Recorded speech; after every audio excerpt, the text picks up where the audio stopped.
cái từ lấy nó để nổ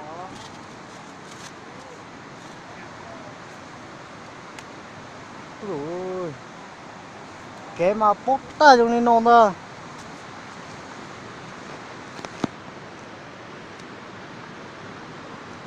cái này nó bẩn đường nó có nhẹ cảnh nó còn tải nó cho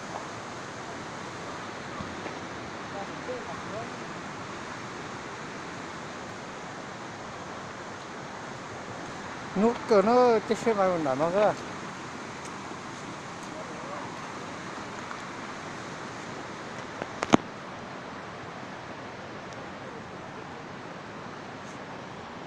có kia phụ sáu rồi này có kia phụ sáu nó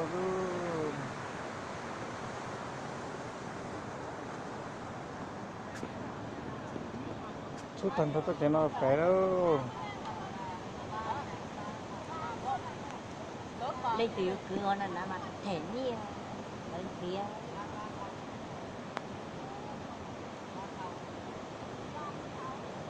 kia mà cứ đó cứ một nó anh mà cái này máy chỉ một chưa non là đâu tắt đường là thấy tắt ké này lại nó sách tục nó có cho thọ có thật là nhiều ở nó không phải xì hơi là nào nè cho thọ luôn hay là sách to ít chân bên từ lót từ nó rồi đó đều tắt thành đã đây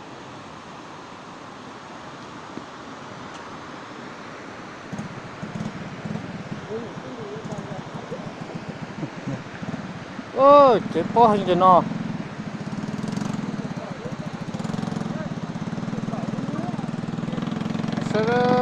sẽ nói cho một ngắt lại thôi là nói nó mù nữa cắt cho lên nó là lại cái xe nó nè mà chỉ nhốt kìa chứ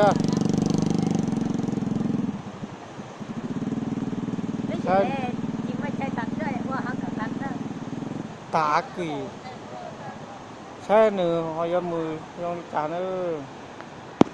cái lúa mùa mùa nó nản nó xe họ cho đi trả gì thế hay cha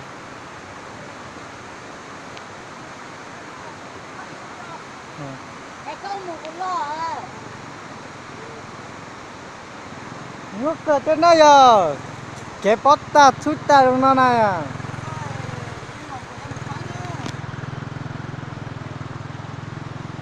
có mùa này thảo lòi do có lấy từng ga ơi mấy tua đó cái mặt còn nhỉ cơ nó bót cho non là lấy cho không như lấy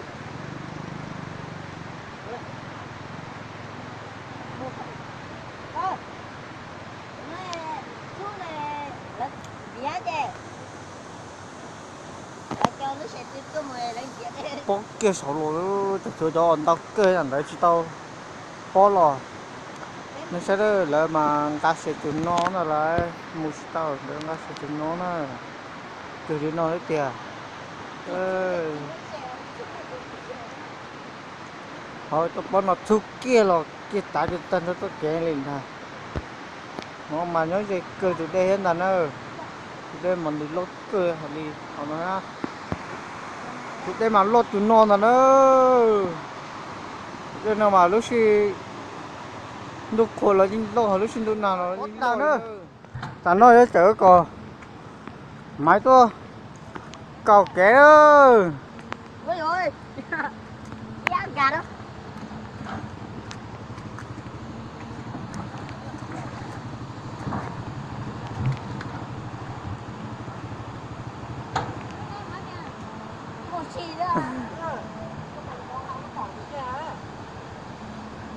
lớn mò muốn nhau thế nào cái bót ta trong đi non là nơi tổ nhẹ hành nơi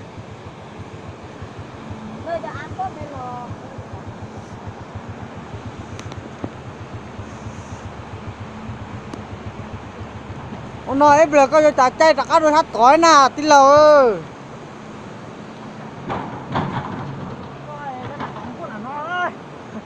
giờ thì ít cái cổ tua ít chạy ba con gà xé chạy trên tiêu sản đàn nó lì thế nào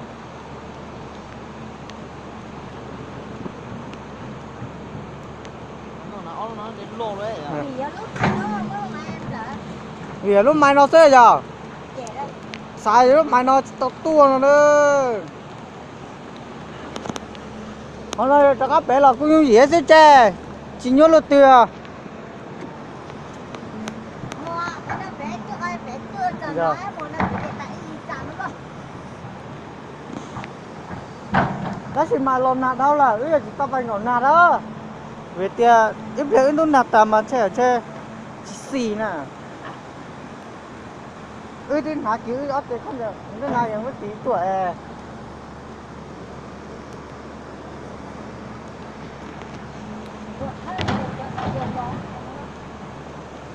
ô lu thừa lu bây giờ lọc cơ sở tao lò đó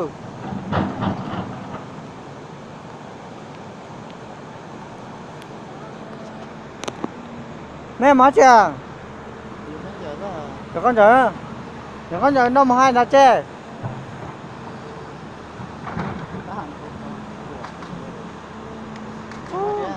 ê ê à tôi phải chạy tôi phải ấy là tôi sai chứ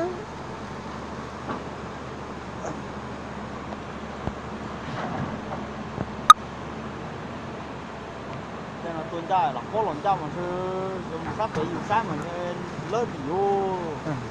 nhờ nhờ cái núi này có gì á trong đó là mình sẽ làm gì có gì những con gì chứ dạ thì sẽ dạ tôi dạ dài này là dạ nuôi lần này thì tôi ăn cái cỏ cỏ thôi chặt cá thôi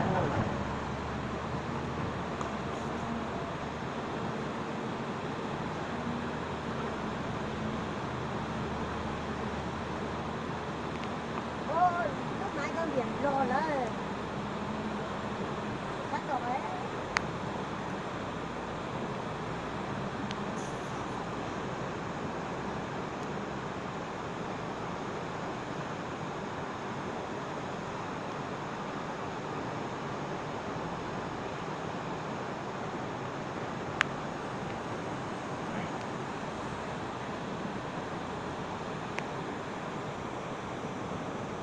tôi lại hắn nói ôi trời con mình ở to mùi nó mà trống cơ cho mình thảo lấy chỉ mình chứ giờ đây tất cả nó mà mới tính mình cười tất cả nó là nó đấy chỉ lo mong cái bé nó chỉ to cái nó thế à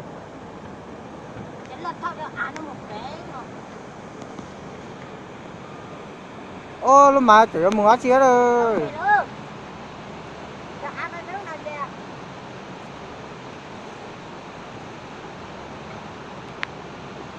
tức một to hả nó có cái mua nó to bún mua mà trên lá đó bé là mua chưa nó to nè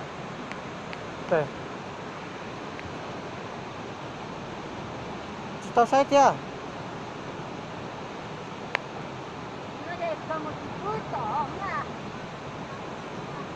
mua về ta kêu tôi không nó bếp lon hàng cá bếp lon cả đập lại tại là chỉ ba con ngà con lui à bây giờ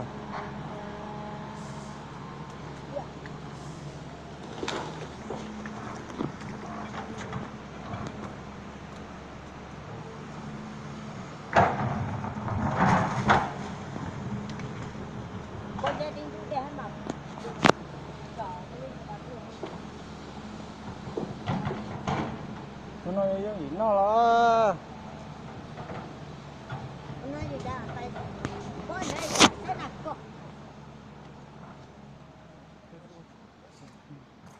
có chỉ để lối giải giả liền hồ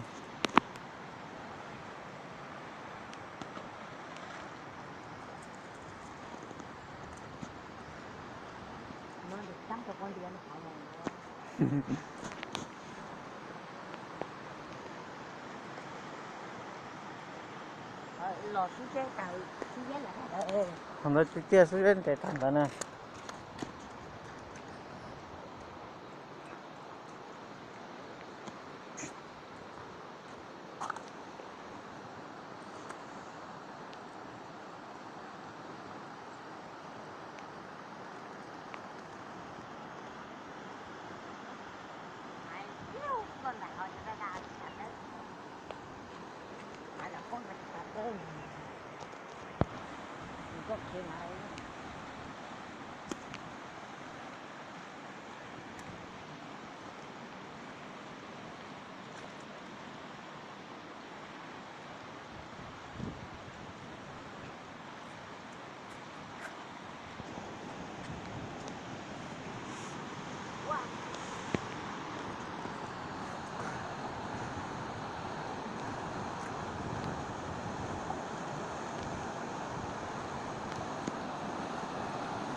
Nó cười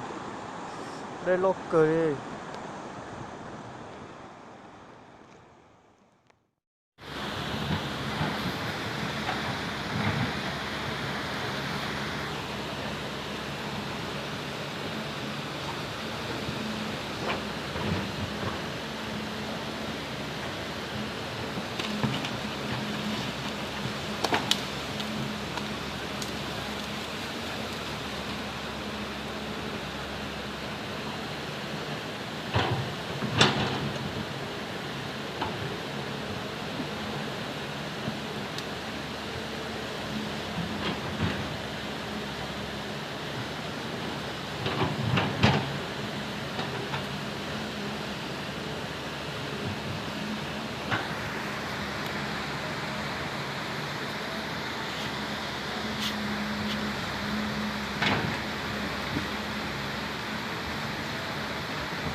Được đâu. một cái đồ hago đèn nó to nó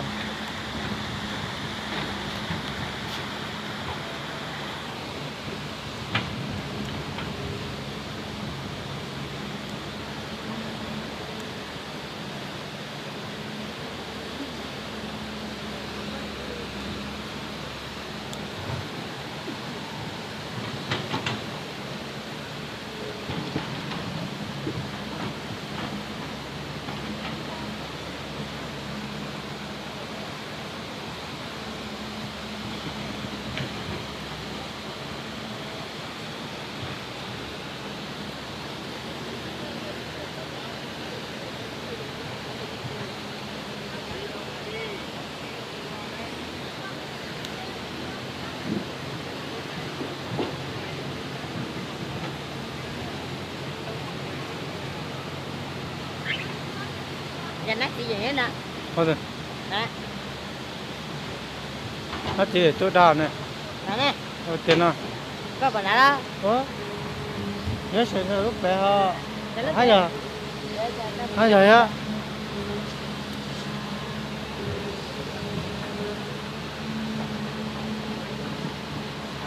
nó ngào lúc bé nó bố khá là nói nữa thôi to trong đi trà Đến đò đó, lấy đó đó. đó thế mà có thể Ha ha. wow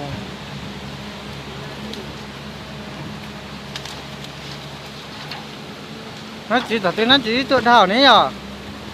thật tôi bé xây đi tự thảo là giờ lúc sáng này có tôi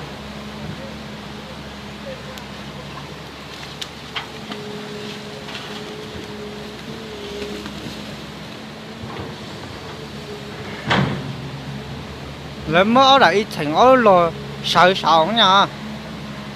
Để có bán ta. mua tôi thành cái này của bà thành cái đây thế mua tụi tôi đã tốt thành cái đây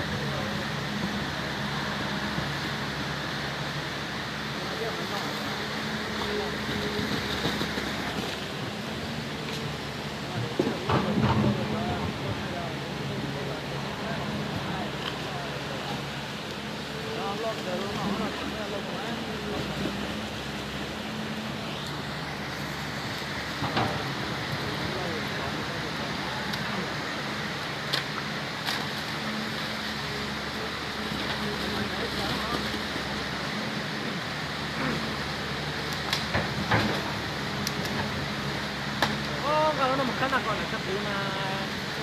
cái là còn nó bằng đủ để có một ngày có lúc xin nó làm ra nhớ to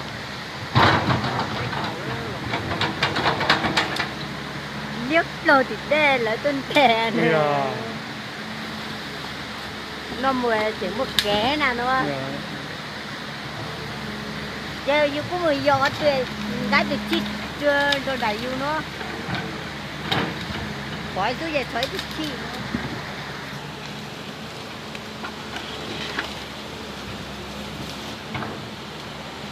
tụi đây nó lột cơ thì nó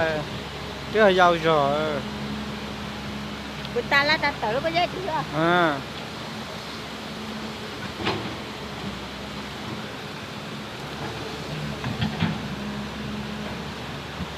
nó chơi tới pop nằm mò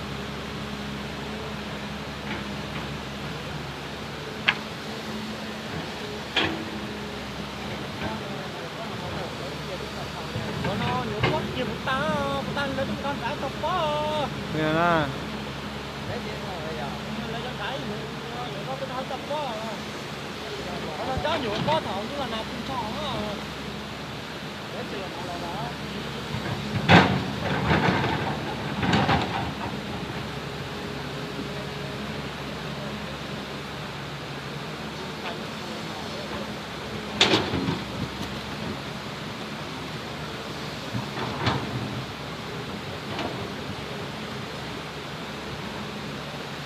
nên trong cơ nhau sân đá to rồi nè chế lo là mua chế mẹ nó mua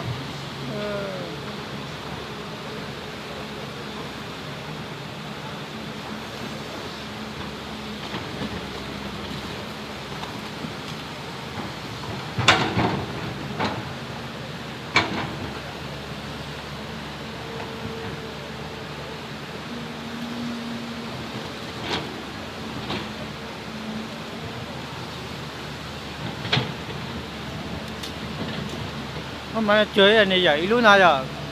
cứ à này vậy cái khớp vậy luôn này hả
con này mù vào nhá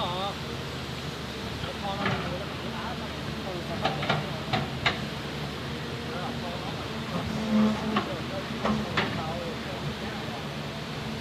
đấy là con cái mặt tầng nó chỉ lo nữa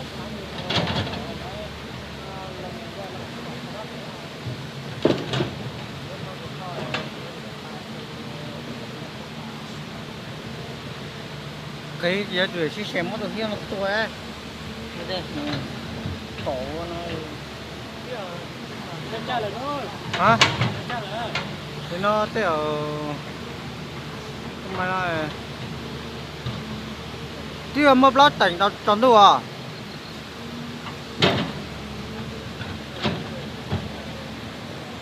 rồi cái túa mà nó chỉ tự nó trên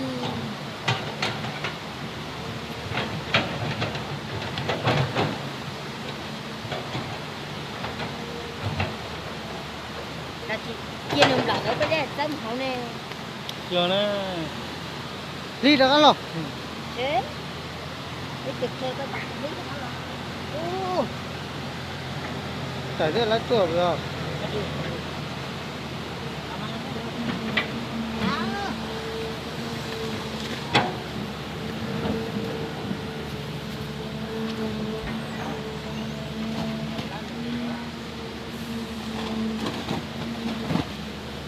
tôi mới nó sẽ lau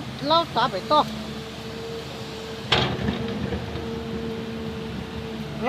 lau to về đúng thế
được đâu một cái đồ cứ đèn nó cho nó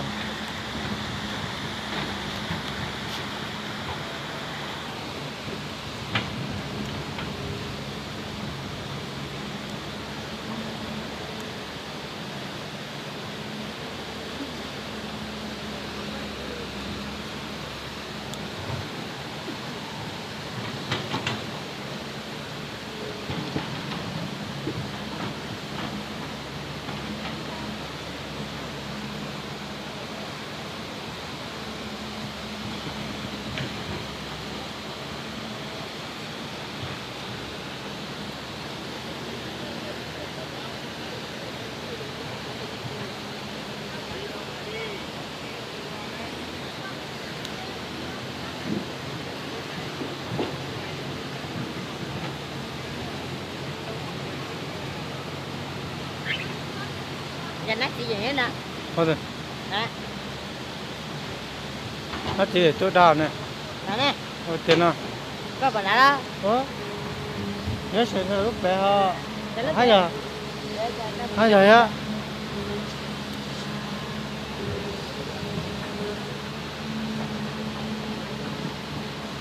rất nó ngào lúc bé nó bố sát là nói nữa thôi à to trong đi trà Đến đò đó lấy đó đó đó thế mà có thể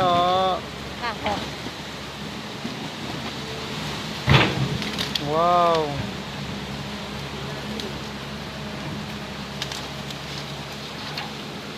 nó chỉ tự thảo này nhở thật tôi bé xây đi tự thảo là giờ lúc sáng hay có tôi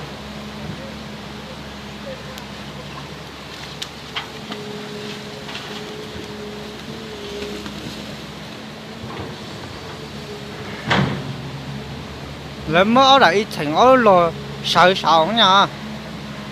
tại của bán ta ô mua tụi ta thành cái này của bà thành cái đây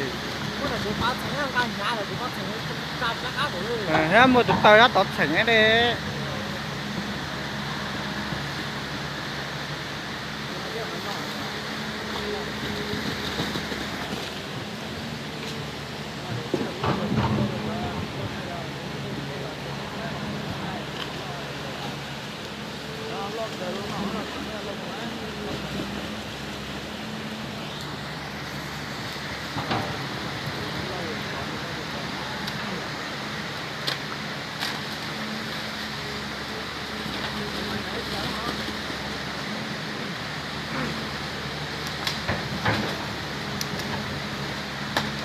Kalau nó một cái nào còn là chắc gì mà gần tí mặt còn nó bằng đi chút để có một ngày có nếu xin nó làm ra nhớ to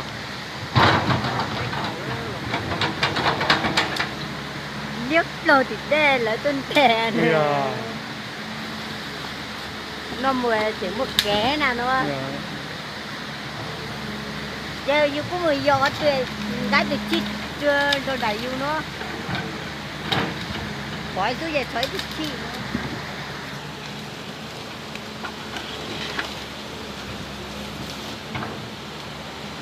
tụi đây nó lột cơ thì nó cái là giàu rồi người ta là ta tự có giá trị à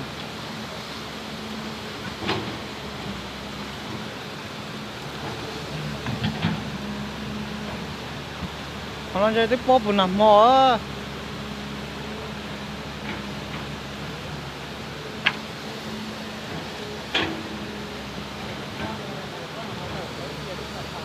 nó nhiều quốc kia một ta lấy chúng con trái tộc quá nè nè lấy tiền rồi giờ lấy cho trái nhiều có tôi nói tộc quá nó cho nhiều có thầu nhưng mà nào cũng cho lấy tiền là đó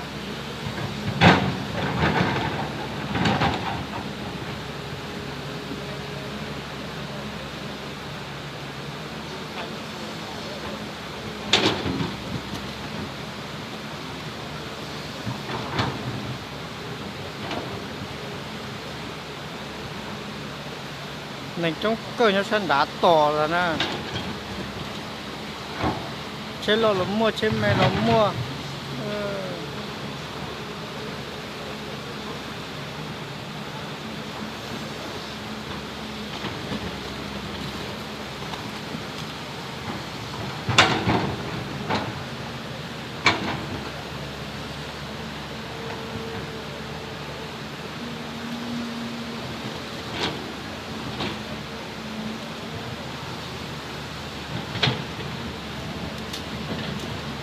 mà chơi anh này vậy luôn nào giờ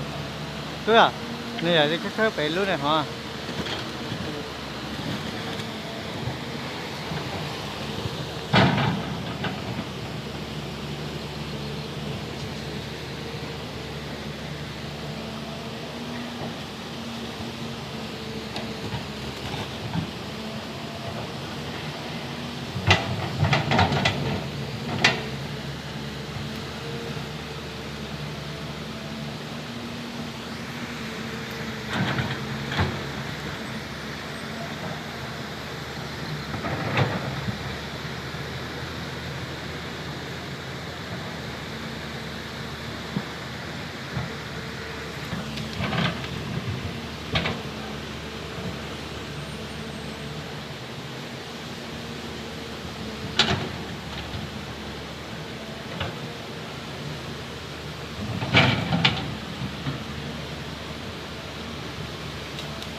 cái giờ tuổi xí xem mất được hiên nó tuổi á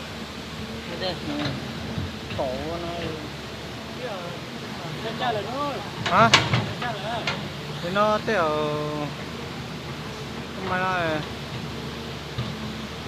tiêu mập lót tỉnh tao tròn đủ à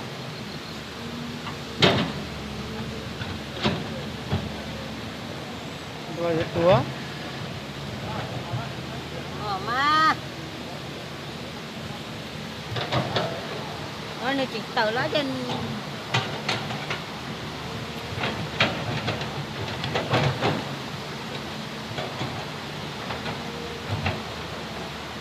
là chị chia nồng lại ở cái đây tâm hậu nè giờ nó đi được không thế cái trực theo các bạn biết nó là tại thế là chuột rồi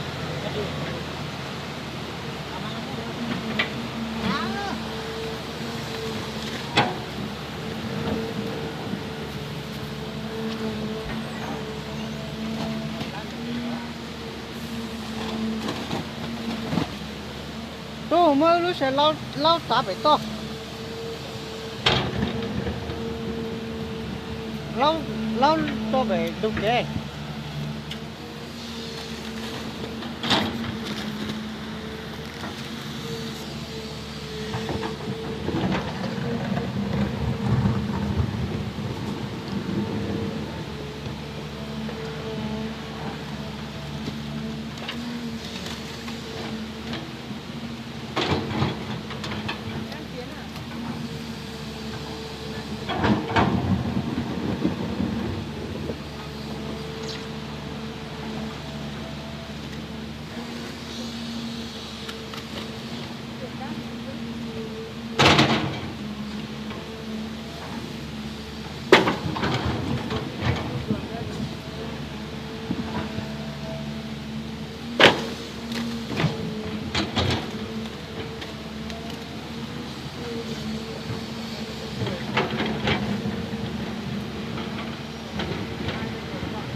chẳng chỉ mình đau là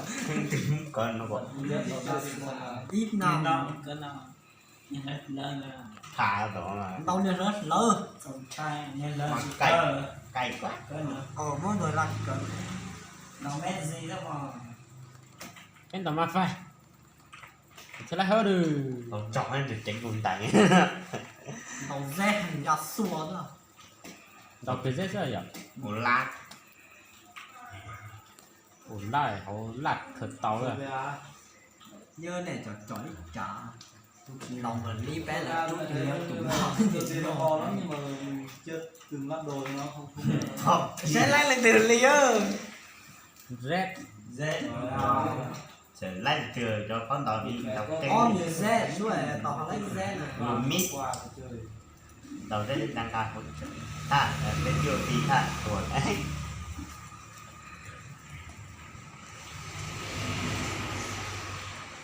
nó riêng là căn bản này nên đọc thì nó sẽ hay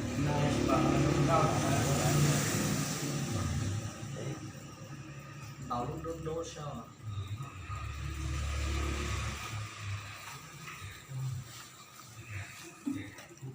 wow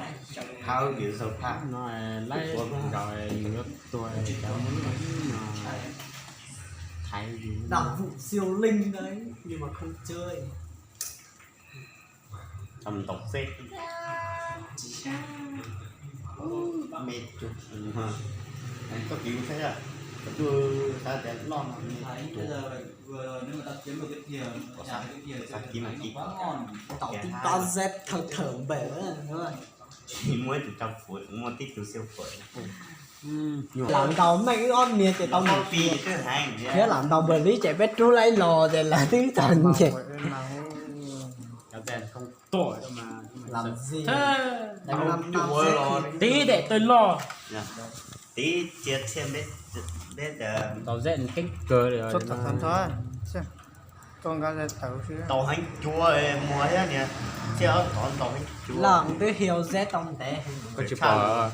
cố này thích chìm bỏ con nè nếu cần tao lái mà tao trên phủ cái chuyện tao trên phủ lái thân và rồi còn 2 thằng 100 phút em chỉ bảo là cô chọc bé này rất lòng nhập lại rồi cay chưa em mua biết kiểu trong đấy nhau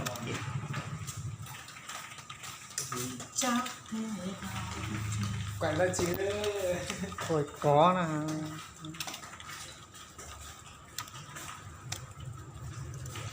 ai có thông chế à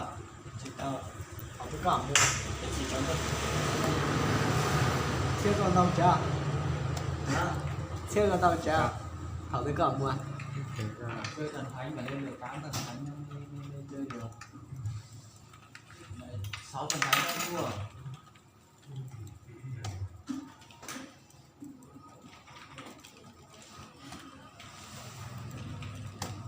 có cái thìa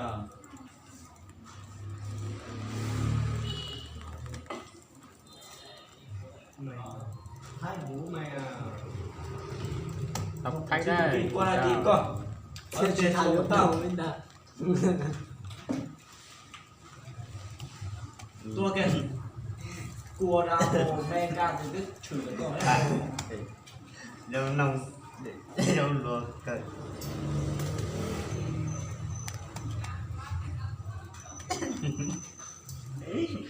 vượt chả sửa nó mà con về chồng phải thôi chưa lúc về xe rồi để tiền này mẹ cái con nó một từ á cho đỡ em miêu xe lên vợ lừa xe lên có cái đá làm cái lắm như nhở có tuổi thì nó biết có để cho cao nó chỉ đó nản của chó rồi đấy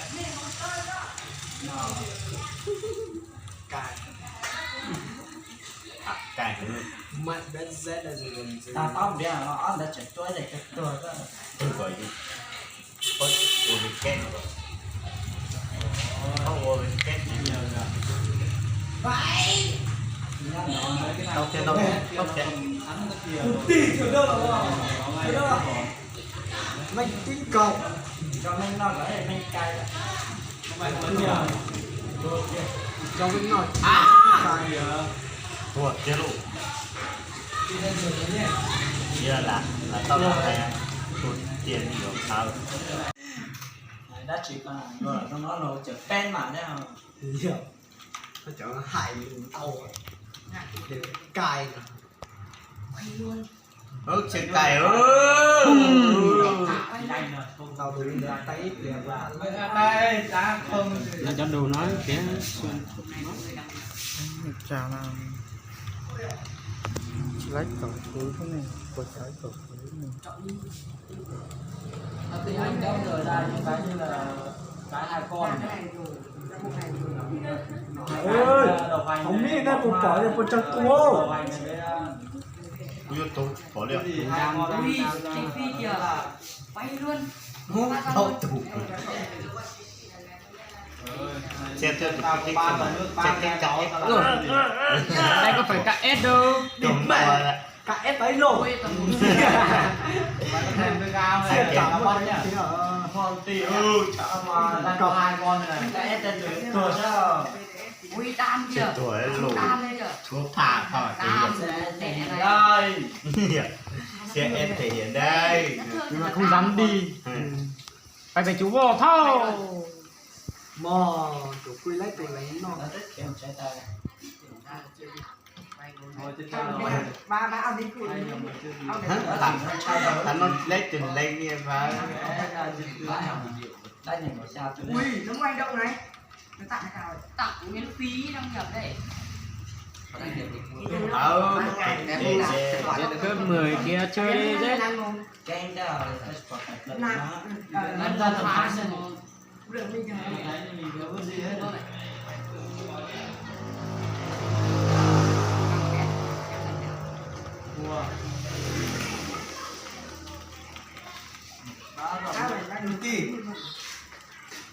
ớt tỉ chết rồi. nhỉ cũng cần cũng chỉ theo trong nó ạ điểm kinh ạ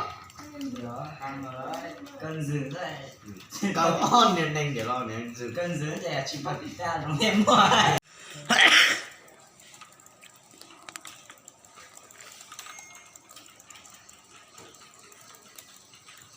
nhìn mày con lão tịt lôi mà vậy luôn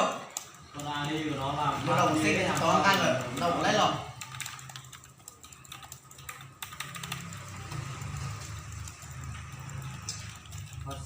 Chưa cả é. quá rồi chết rồi Con ăn xin lần tới đây đẹp hơn này. Gà xe nó cần chủ kéo đi vốn. thả lên chỉ lên cái đầu gì đó sao mà pha này lớn bỏ chùa thái này thái gì đã cho ra ô tiêu công ty gì chết đấy nè ra chỉ không chết quay lại ok bác rồi Địt mẹ đéo có xoay à. phát được Cho tăng. Cháu. trời quá chi rồi chúng tôi lên đó Chờ nó vô ôi nó máy tẹp một vẻ ui nó chỉ là bao nó. Nó trúng một quý lệnh bao của thị của lành đó. Mình tháp khỏi đó. Giờ mình cái nhiều còn trả nhóc về. dạ chậm nát Thua siêu đầu từ nè coi. Trận thế bạn. Cái tưởng bảo đang sông. hứa chờ thêm bạn Sai lần rồi. sai lần nó Cái nhớ lọ của giờ giờ lấy luôn tí nè.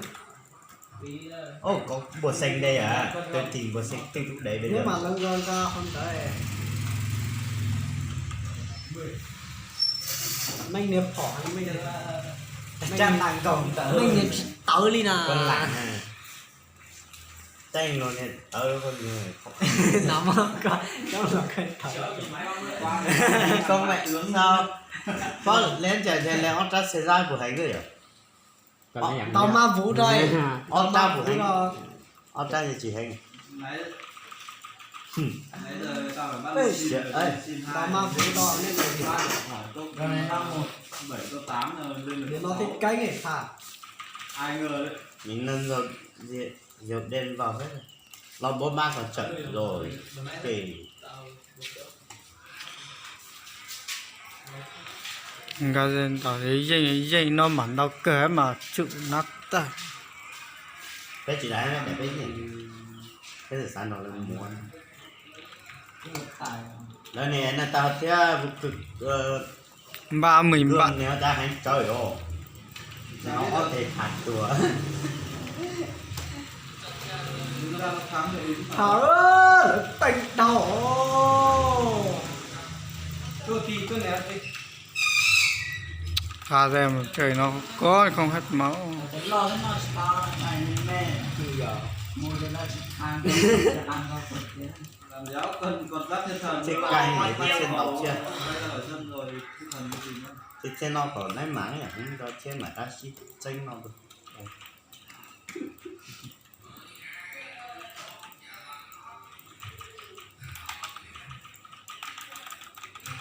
nếu có tàu lấy mà tàu chinh phục thế nào sẽ thiên tàu lăn lại á đấy cũng yếu rồi không có ấy mà không có cái nào biết không tía không có khoảng gần không kia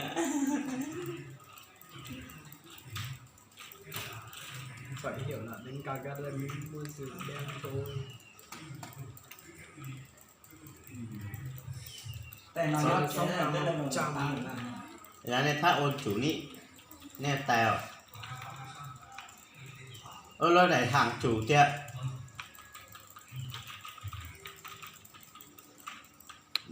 chủ cái ra chịu thế nhau chờ xe sẽ tiệm có tiền thôi pa tôi đầu tiên lấy chỉ to lên wow ui ôiแล้วไหนจูหาเช่ได้เนี่ยเช่ต่อเช่นนอนนะเช่ตัว